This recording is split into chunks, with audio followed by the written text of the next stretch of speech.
All right. What is up, everybody? Welcome back to the Always Race Day podcast. I'm Connor Ferguson here with Caleb Slowha, Josh Olmstead, and Noah Nelson. How are you guys doing? How are you guys? You like the new setup? Yeah. Thumbs up for me. Wow, you guys mostly talking to the two people who hadn't seen it. Yeah, it's me, baby. Usually except my chin's disappearing into the void, but it's fine. I know we'll get that. We'll get that. We're working on it, but it's still pretty. It's an upgrade. It's good for sure. It's good. Usually I talk off the bat. Usually I talk off the bat for like a minute 40, like minimum. So those guys are probably shaking their boots. No, but we are back. This is back to the regular schedule now. So all the podcasts, we had our off season. I had a lot of crap to get figured out, and now I'm sick again. So Chris Williams is rubbing off on me quite nicely. If you watch his stuff, you'll know exactly what I'm talking about. But excited to get in here and talk today. First things first, I want to thank the fine people at the Karl Auto Group. If you're looking for a car, that's the place to go. I promise you it will be clean. That's our guarantee. And their guarantee is that they're going to give you a fantastic buying process. So go over to the Karl Auto Group, check them out, and thank them for sponsoring Always Race Day if you see anyone from the Karl Auto Group ever. So without further ado, probably the segment I've anticipated the most in my podcast. I know what it is. Really? I know what the segment is. Everyone knows what it is, dude. It's Stingray Rob getting engaged. Congrats to Stingray. Congrats to Stingray. That was it, right? Yeah. Well, congrats to Stingray, honestly. Roll credits, end the podcast. That was it, everybody. He's a good dude, and every interview he does, people ask him why his name is Stingray. So I would get tired of answering that, but good guy. Fantastic guy. No, the most anticipated segment I've ever had on one of these.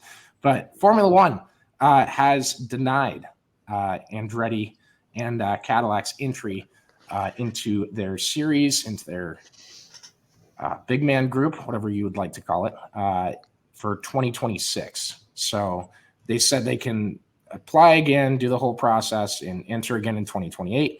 But essentially, they have denied Andretti. I think Andretti Global, is that the official tag name? Correct. Yeah. From entering the sport. Now, I don't know. I wanted to get your guys' thoughts a little bit. I don't know where you want to start on it. I can read some of their quotes from the statement. Some really eye-opening ones. Feed me the quotes because I'm not as angry as I was yesterday. Yeah, when it happened. So refresh my brain. Keep jumping off from quote to quote, but so this one says and this is all put out in their statement, and they listed it out in a numbered bullet list. I don't know who does that except for Bleacher Report, but they wanted to. So they said, while the Andretti name carries some recognition for F1 fans, our research indicates that F1 would bring value to the Andretti brand rather than the other way around. It's quite debatable. I would say that name. What a pretentious and inflammatory statement to make.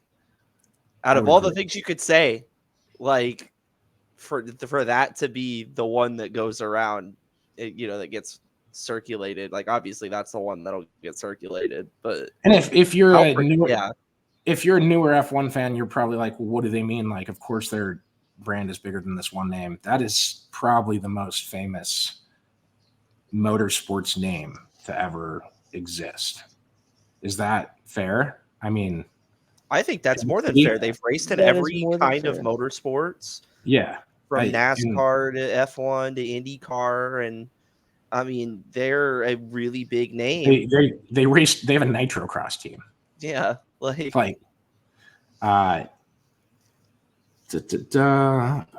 Sorry.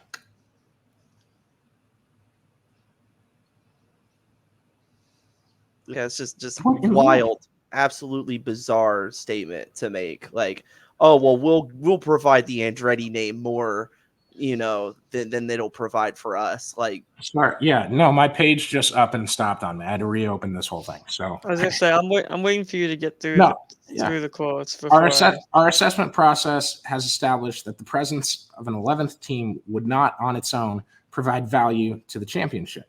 That championship one driver won 19 of the 23 races, and one team won 22 of the 23 races, just so we know. The most significant way in which a new entrant would bring value is by being competitive. We do not believe that the applicant would be a competitive participant. Hold on, I do have some stats here.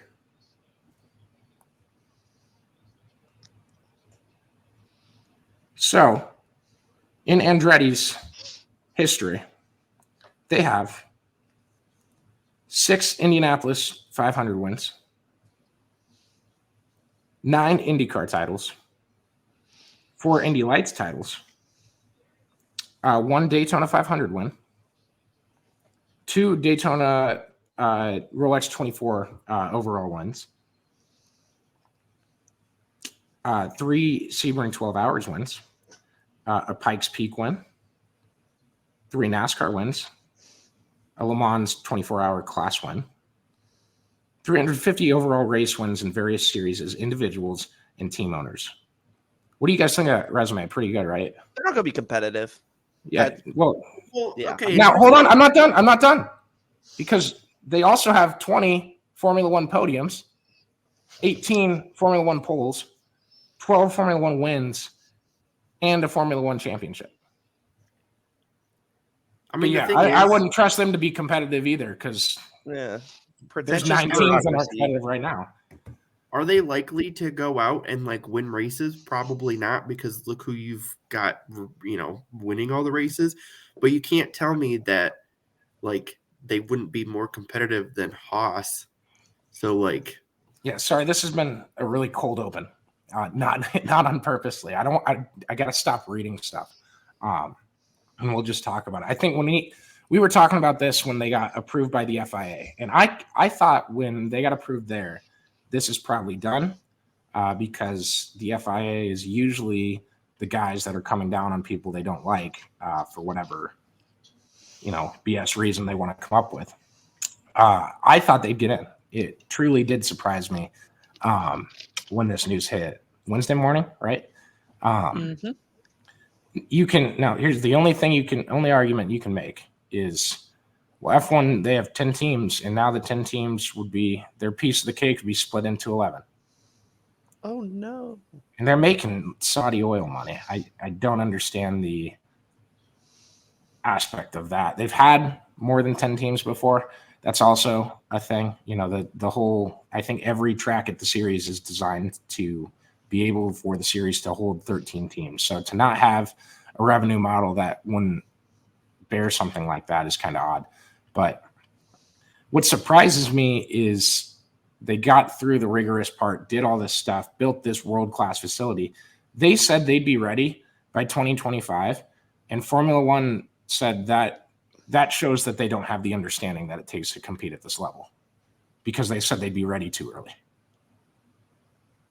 It's like, I've been saying this for years. It's the most asinine, pretentious group of anyone to ever operate a motorsports series, and one that doesn't know what's good for itself.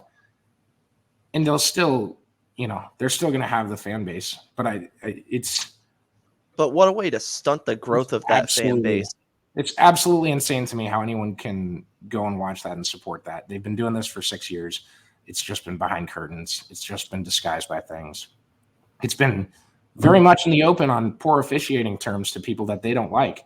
And so they'll just disqualify them. And I know NASCAR has done similar things in different situations. But to the extent of these guys screwing people over, I'm so tired of just the mention of them. Oh, you write about racing? Do you watch F1? No, not really. I watch it for work. I don't enjoy the times I have to go watch the races to figure out if I missed anything, to only come on here and not talk about it because we didn't miss anything and the same guy won. It's asinine to me that we're still. Everyone came, I think, on Wednesday and said the same thing I've been saying for years. Same thing Graham Rahal been saying for years. It's like, why are you putting up with? Why do we want to be in that group? I hope Andretti takes this and just dominates American motorsport in everything else. Screw you guys for starting a NASCAR team. I think ARCA, no disrespect to ARCA, might be the last series I go dive into to start a team. Only because of its purpose is to be a single A team, single A series, right? Who's gonna tell him? Tell them what? Hey, what are we doing? Marco's participating in like most of the ARCA season this year, isn't he?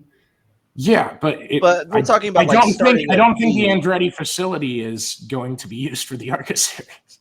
Yeah, I know. That'd be fun though. Yeah, no, it's gonna be fun to watch. But that's what that series is for like practicing and stuff. And then I feel like half the fan base doesn't get that, and they treat it like it's supposed to be like the most professional racing ever. And that's a whole nother conversation. But I don't know. I've said what I needed to say. I'm sick today, so I couldn't really bring the energy like I usually can. But I can. Yeah, I'm not far behind. Go for it. Talk. How stuck up is the pull up your ass to think that you're on this gigantic fucking pedestal that you just think that you're better than everyone? Not necessarily like we just took a triple drink, by the way. From an external standpoint, oh, they're the top of the class. No, they are putting themselves up there to say, we make everyone better. More than the sense of you have this iconic brand that brings millions of opportunities to your sport to make it what you're trying to perceive yourself to be, and you're denying it.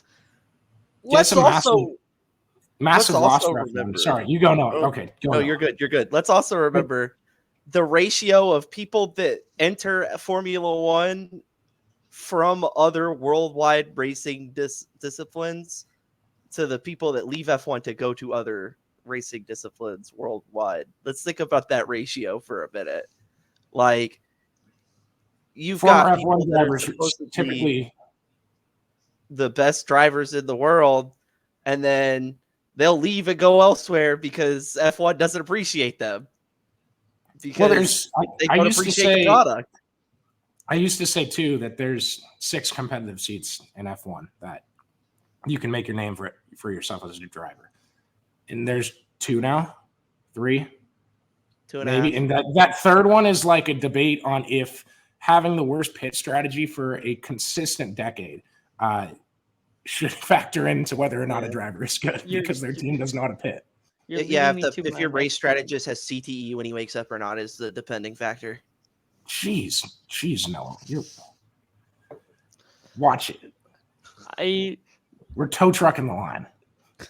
And for the second quote, to talk about competitiveness, your 7-time champion of your sport isn't even competitive. And a considerable second place organization didn't win a single race. And you want to talk about competitiveness? They're a boys club. It's all about oh well, we're this select elite group of race teams, and we don't want this guy from overseas to come stink up the show. These Americans, whatever. There's hostility towards that. There's people that are like, oh, American Motorsports has just turned left and raise hell, praise Dale. Yeah, it is. It absolutely is. So there's just this elitist, pretentious mindset, and I hate it. How can you continuously press the expansion into America and not allow America in? They like our money. They don't like us. You are forcing yourself into America, but when America's willing to part with you and merge together, you don't allow it. So how the fuck are you just gonna push yourself thinking that you can just push everyone around when someone's like, hey, let's do this? And you're like, no, we're better. I want to see what a podcast with Josh drinking 2 4 Locos would look like. No, I wish we just restarted this and just gave it to Josh and had him do this. It is quite funny though, because if you're gonna if you want more of an American fan base, which they started with their Netflix, but like if you want more of an American fan base, there's nothing that Americans like more than America. So like putting another American team in just guarantees that more Americans pay There would be attention. so much fan support behind that team. There's people that like Haas just because of, Gene Haas is American, and they got, he's got a NASCAR team, and Hey, it's a good thing that Putin helped fund that car for that guy's kid, right? yeah, that's also really Oh, funny. so I have not said that on the podcast? Dang. Gosh. No, that's public knowledge. I figured they would have covered that in Drive to Survive. I didn't know if that was a out there thing for the casual. How about really driving to survive? You have Vegas that produces a crowd as it is. You have the Haas team. You have Logan Sargent, who has random NASCAR fans drooling over because the whole "what the fuck is a kilometer" thing, it just blew up on the internet, like massively is blown up on the internet. And you have, I've lost my train of thought. I'm so riled up. I'm so riled up over this. Like, if you saw me yesterday reading all of this, I couldn't fucking believe it. The text messages we had were absolutely So I would say this news surprised me, but totally believable, like 2,000% believable. If they cared about the American fans, their T-shirts with all the team logos on them wouldn't cost $130 and be just made with cheap material at the gift shops down there. They wouldn't start the Las Vegas race at fucking midnight on the East Coast. And they would let the fans stand and like look at it. That's right. They wouldn't cover the bridges to have people watch the race for free at all. They wouldn't race on the same day as NASCAR races at Texas Motor Speedway and just divide the fan base in half because they know that they'll survive with a bad number that day. And that, hey, if we can screw up NASCAR's day, let's do it. So if you're wondering why I don't like them, I hope that there's enough examples in this literal single 17-minute clip alone filled with a terrifically unenergetic ad. I appreciate you understanding that I'm tired of their shit. I just don't believe the concept of you have an opportunity to make millions on just saying yes. Well, Josh, they make millions. Yeah, they don't care. I understand that, but you're $40 million to run one race by blocking off the streets in an American atmosphere. You're getting that back in an American team. It's just the failure to capitalize on prime everything opportunity that they have done, all the positive momentum that they generated as far as the Las Vegas debacle and now this. They had a lot of positive momentum, and all of a sudden they just said, it's cool, I guess. My favorite thing is there's a group of people out there that kind of pipe up once a month or so and say, well, I don't get why we can't just have a rising tide raise all ships. I don't get why we have to hate on one brand of motorsport versus another, or one series versus another. And don't get me wrong, I agree with that. When we're talking about the World of Outlaws versus High Limit, when we're talking about the two late model series, IndyCar and NASCAR, there is a totally different vibe there because it's guys that care about the fans. And once you've proven that, like, no, screw off, I don't have any room for that. And it was really funny seeing those people that they'll pipe up once a month or so and they'll say, you should just appreciate it because it's raising motorsports. Well, it's raising like a glorified parade, but we'll call it motorsports, sure. And they were posting statements yesterday just going, man, I can't believe this. This isn't, I can't believe they'd ever do this. As if they haven't been screwed over by him 6-7 times over. Like, fool me once, shame on you, right? As if they haven't telegraphed every move that would signal that they weren't going to let Andretti in if they could help it. I just don't understand the concept of, like, this team is committed to making this work. They have been committed for well over 2 years of making this work.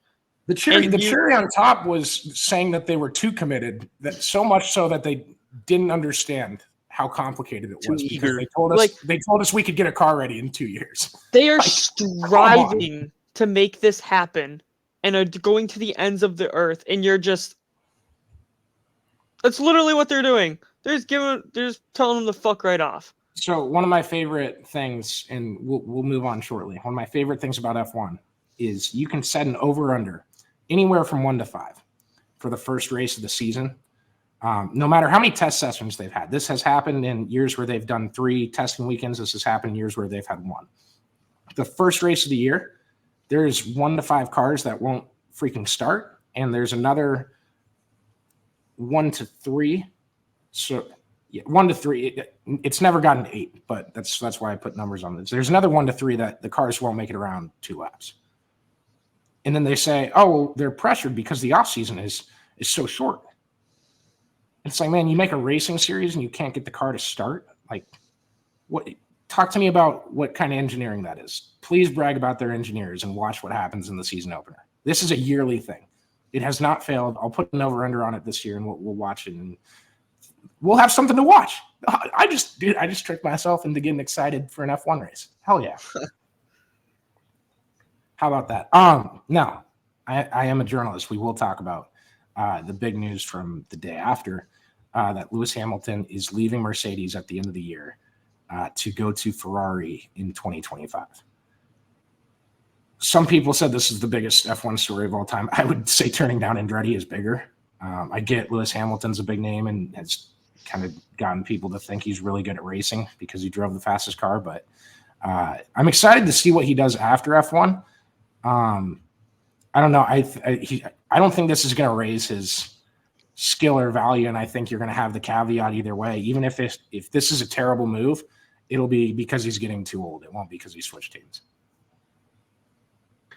I don't remember who it was, but I saw somebody, they said it best of basically like Lewis Hamilton will be a winning driver at Ferrari if the Ferrari cars are capable of winning, basically. Like, just, I mean, that's how it is. He was capable of winning when the Mercedes cars were capable of winning. So it's just a matter of, if somebody can make a car as fast as Red Bull's. Yeah, Don't forget Cash App Visa RB, guys. Yeah. Oh. Who is that? That's Red Bull's team now? It's the AlphaTauri. Yeah, the former AlphaTauri cars. That's what I thought. Not to mention the guy that bought the team so his son could race, and then the people that are hoisting Williams's corpse up in the air and say, "Yeah, this is Williams." That's the F1 grid, but Andretti won't be competitive. A team that has been around for longer than most teams had scored maybe 10 points. Yeah, it's just not competitive, and it's all car. I mean, you heard the IndyCar guys that drove them and tested them, and you miss a corner, you hit a button, you made the corner. And then we sit there and wonder why this guy that came over to race in America didn't succeed on this road course in a stock car, or this oval race in Xfinity and stuff. But we're supposed to call them the best in the world because they don't race elsewhere and they just collect stats. I don't know. I'm just fed up with all that. The Lewis Hamilton story is pretty big. I think anytime you move a guy with that brand, it's going to be big. It kind of reminds me of the NBA. Reminds me of Kevin Durant going to the Warriors when he did. No, that'd be more to Red Bull, but yeah, you're right. So yeah, what would be the NBA year specific move to compare to the Brooklyn Nets? I guess he did leave. He left there to go there. Okay, so it wouldn't be the Nets then. It'd be. Sorry, I'm trying to figure out what year this was in general. The last 6 have all kind of flown together. We'll say the Lakers. Yeah, no, that's actually an accurate representation the more I think about it, because it's a long time, very deep known franchise. It's not just a team. Been known for winning. Yeah, those red cars are iconic, and yep. So that'll be an interesting move. be curious to see what Mercedes does with their open seat then, and depending on their performance this year, how do you think they'll call George Russell into the pits, telling him that he has a flat tire, that he was able to safely nurse the car into the pits despite having the lead, filling in for Lewis Hamilton? Do you remember that? Vaguely, yeah. He filled in. Yes, I do. Yeah, He's leading with 15 to go, and they said, "You have a flat tire." You have a flat tire, and he said, "I do." And they said, "Yeah, you need to come to pit road right now." Right in front of everyone's like, I'm doing an Alex Jones tinfoil hat. But if you don't think there's a chance of that being real, don't talk to me, because it's pretty blatant. Like, they told George his arm was he had an itchy arm.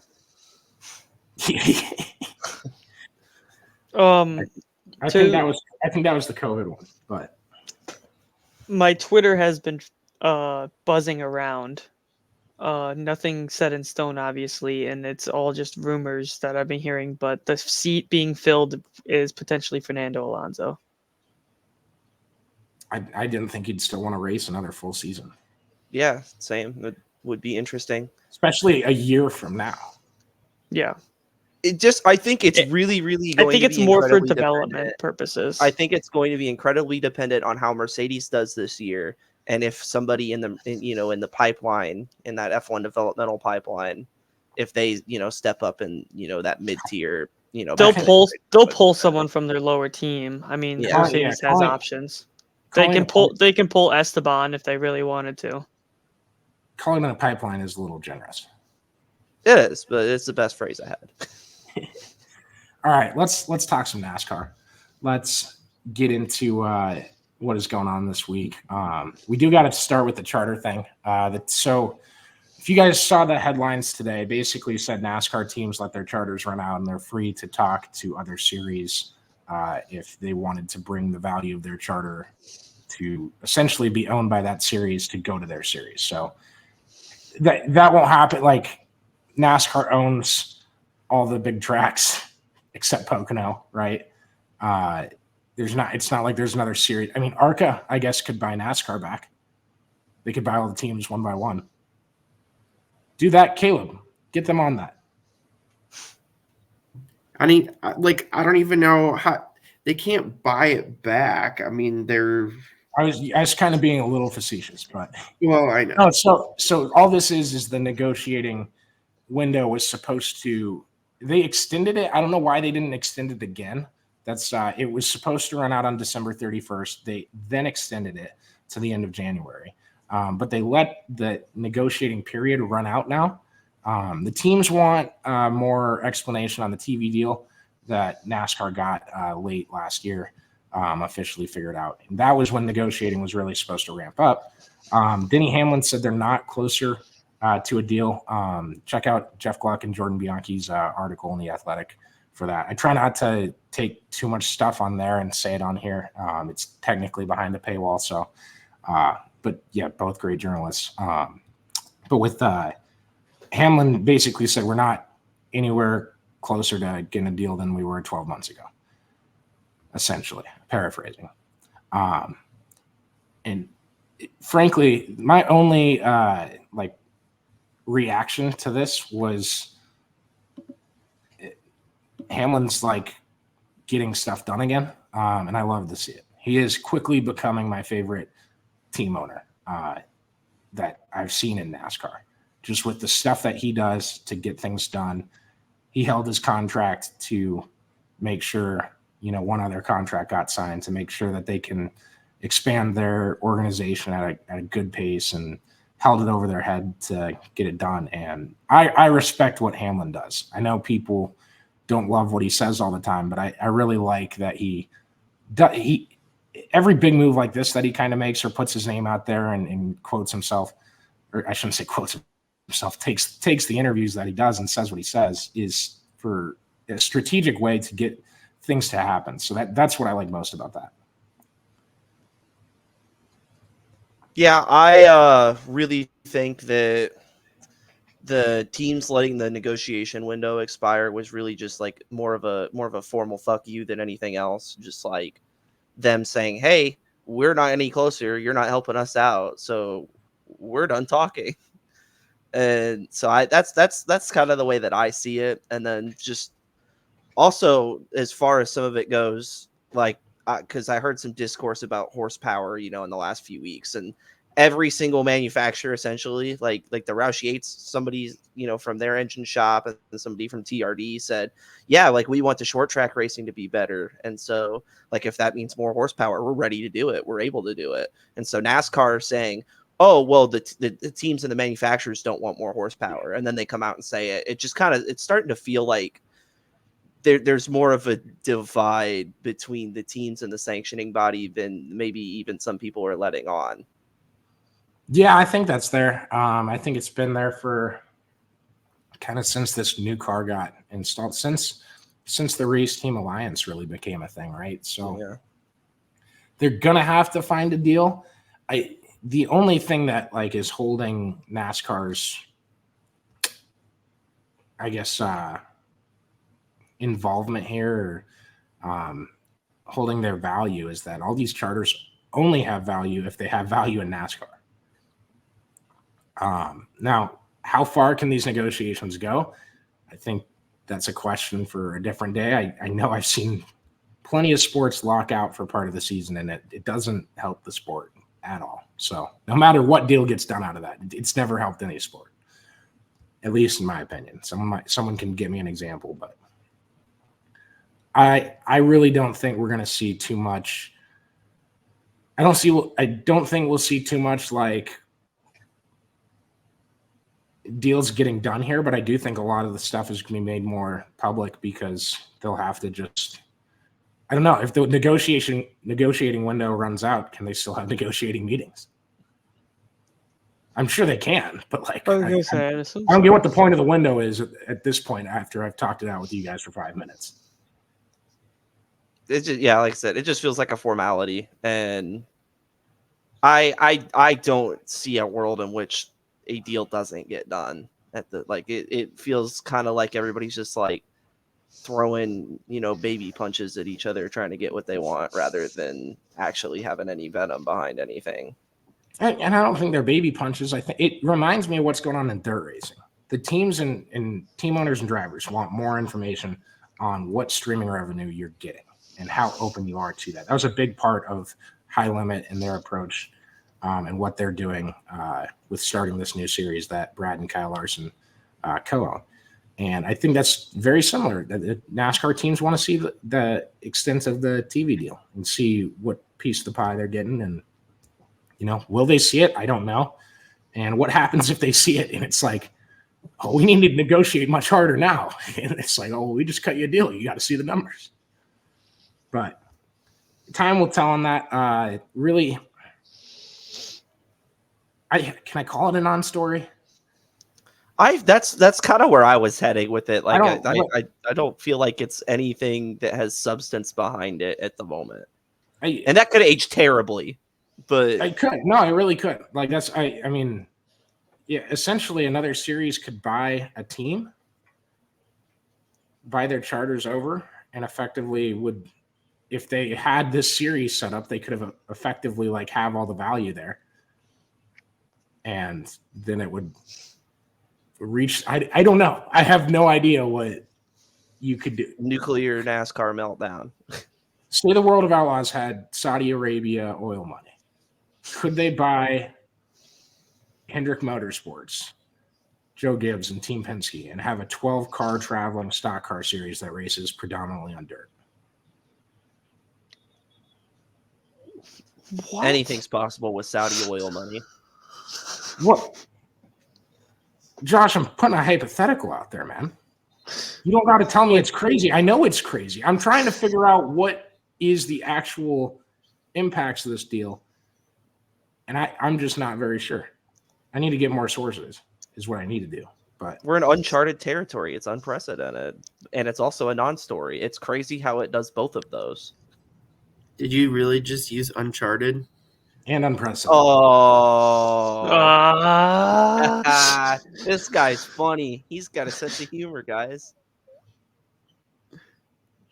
Oh, because we're talking about charters. Okay. Nice work here, Net Explorer. Good job. I told you I'm sick. Everything's going over my head. Right. Let's talk the Clash. It's this weekend.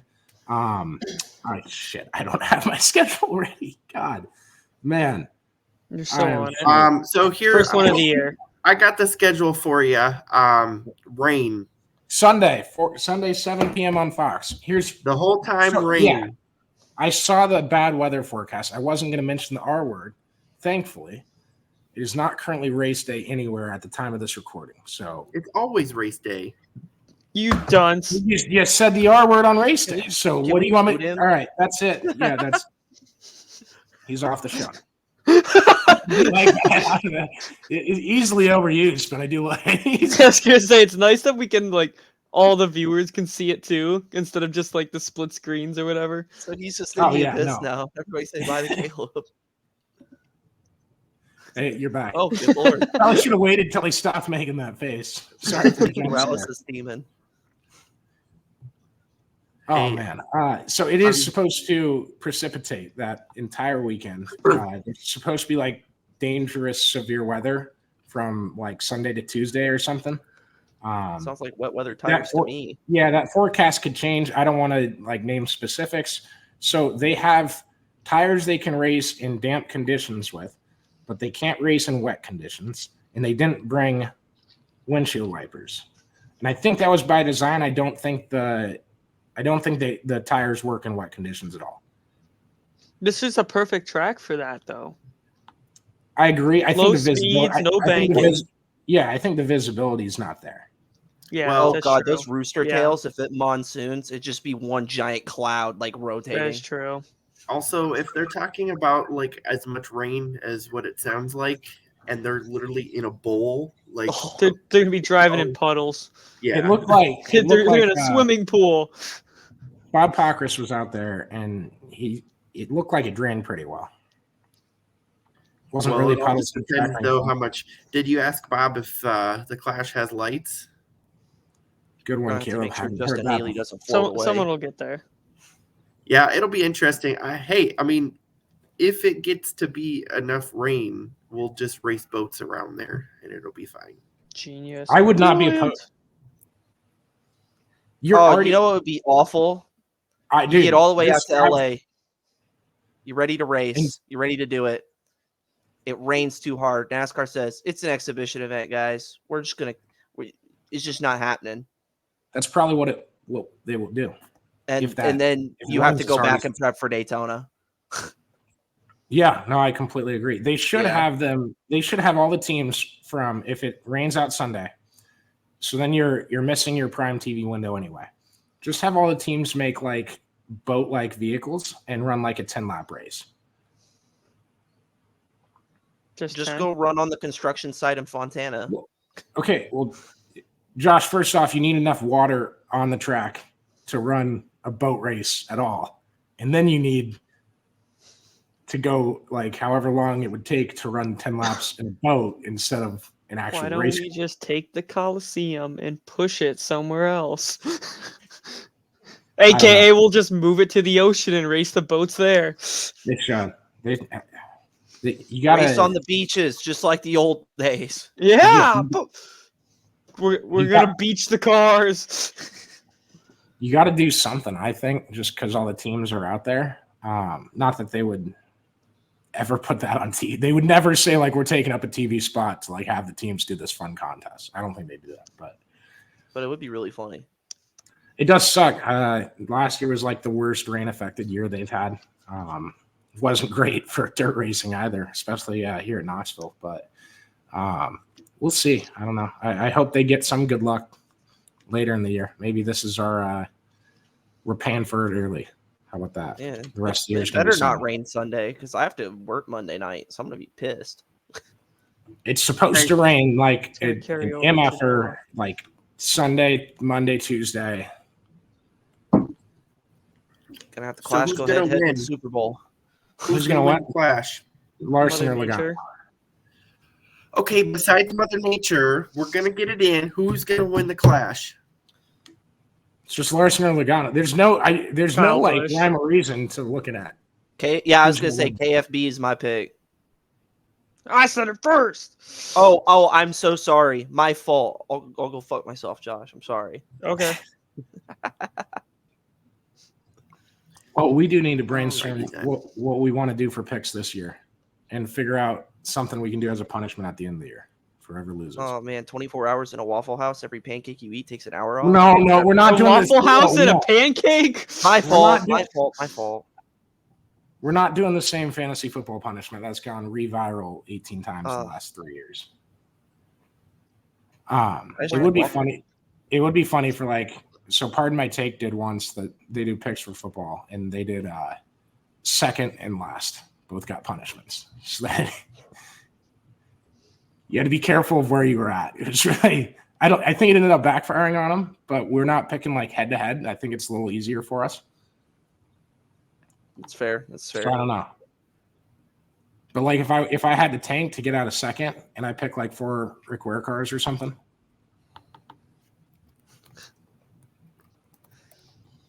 I think it could be funny. Well, you guys, if you're listening, tweet in to the podcast, to the podcast link or YouTube comments, wherever you're at. We're available on whatever you listen to podcasts on. Think of it like that. And we're on TikTok now. We are on. Oh yeah, go follow our TikTok. Great stuff on there. Go like my comments too. I'm going to leave some funny comments. Haven't gotten to it yet because I've been down for the count, man. I don't want to be sick anymore. That week after you're sick and you're like, there's no way I'm going to get sick again is the best. And it feels like it was ages ago. All right. Do you guys have anything else you want to say about the Clash? Are we good?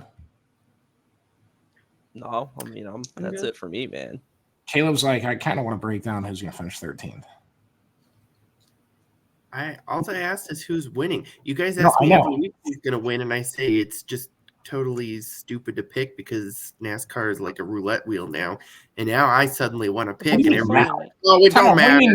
Because compared to Formula One, it is like 3 roulette wheels crossed with a hamster wheel around the outside. All right. Well, Austin Dillon's my pick for 13th for the record. Okay, that's a good pick. Solid pick. I'm gonna take Bowman. You took mine. All right. Man. Bowman won't finish that low. I'll take Hamlin 13th. Oh, really? And there we go. Yeah. Old. Well, I complimented Denny Hamlin. I got to get the other side of that rivalry on the back end here. Caleb, we need your 13th. We all 3 just did it. You can't look at me with that face. This is like the. For you. Oh yeah, do that. Assign. Kaz Ralla. Martin Truex Jr. Okay. We'll revisit this next week and see if the race ever happens. Did he win one, or am I being dumb? MTJ won the Clash last year. That's what I thought. Yeah. Okay. I thought it was Kyle Busch when you picked him to win, and I was like, great, we knocked out the last 2 winners, so that's good. But for some reason I thought Logano won Bristol Dirt the first year. Logano won the Clash And the too, Clash the and first Busch was year. second. Okay, that's why I remember Kyle Busch. Yes. I thought that was going to be the funnest last 8 laps, and it was. Yeah. And Kyle Me could just too. never I catch him. was fully expecting complete anarchy. Can Kyle I just didn't put get a that. message out there for whoever's in second on the last lap? Rush Chastain. Just yard sale, man. Take a Just look at what he please, did. Yard sale it. Give us That some. would- Give us. That'd give us be something brutal great. at that track. Please. If you ramp the safer barrier or go in the catch fence, sorry, it was worth the attempt. Oh, that'd be like going off the hill at Lernerville. You guys want to get that? It's Damon, I know, is laughing his ass off right now. Big ass hill bowling. at that racetrack right outside the corner. On that video game, if you go up way too high, you're done. You're done for. You're in the forest at that point. It's a massive hill. Anyways, all right. I think that's good. We'll be back. What we're gonna do is we'll record back-to-back shows Sunday nights, I believe. We might for Dirt end up releasing shows on Sunday. I don't know what we're gonna do yet. We don't want to put out 2 podcasts back-to-back on Monday. Let us know what you think we should do. There really isn't a right or wrong reason. And I think we're all going to sit here and talk about it after this recording stops anyways. And then we'll have a midweek show that's predominantly dirt as well. But that'll be kind of the schedule going forward, 3 episodes a week, two dirt, 1 asphalt. And, if things pop up, we're not against doing emergency shows and stuff like that. So just keep an eye out for us. Subscribe, like, comment everywhere, especially YouTube. It really helps us with the algorithm. And thank you guys a ton for listening. And thank you again to the Karl Auto Group for being our presenting partners. Really excited for what's to come for Always Race Day in 2024. So 'tis the season. We're in February. Daytona's right around the corner. Thanks again, you guys, for listening. Really appreciate y'all.